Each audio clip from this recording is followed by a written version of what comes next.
তাই না?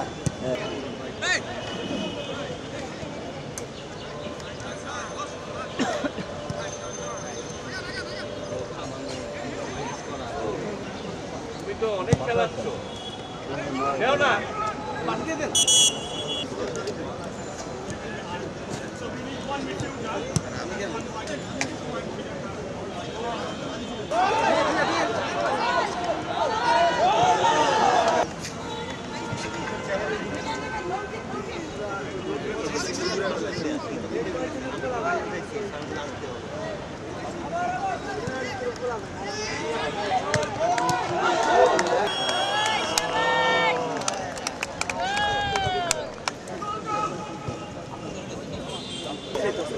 Ganache. And you said 5 goals at least.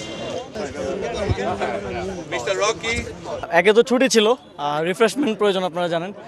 আর প্ল্যানটা হয়েছিল বেসিক্যালি যেদিন সিঙ্গাপুরের সাথে আমাদের ম্যাচ, তো আমাদের অ্যাম্বাসেডাররা আসছে খেলা দেখতে, তো তারাই বললো আমরা এটা ফ্রেন্ডলি করতে পারি কিনা, ডিপ্লোম্যাট ভার্সেস অ্যাডভাইজার্স টিম। তো আসিফ স্যার ছিলেন, আসিফ স্যার উদ্যোগটা নিয়েছেন অ্যান্ড আমরা একটা মোটামুটি টিম বিল্ডিং করে, আমরা তো প্রফেশনাল না, আমাদের রেগুলার প্র্যাকটিসও হয় না, তারপরেও ডিপ্লোম্যাট ভার্সেস অ্যাডভাইজার একটা রিফ্রেশমেন্ট গেম জাস্ট।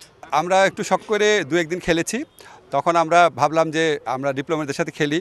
তো আমাদের টিমের নাম দেওয়ার কথা ছিল টিম বাংলাদেশ, ভাবলাম এখন যদি হেরে যায় বাংলাদেশের নামটা আমরা ডুবাতে চাই না। টিম অ্যাডভাইজার্স খেলেছি, আমরা জিতেছি। আমরা ভাবতে পারি নাই আমাদের সাথে অপোনেন্ট যারা ছিল আপনার 23-24 বছরের আমেরিকান মেরিন, তারা পর্যন্ত ছিল।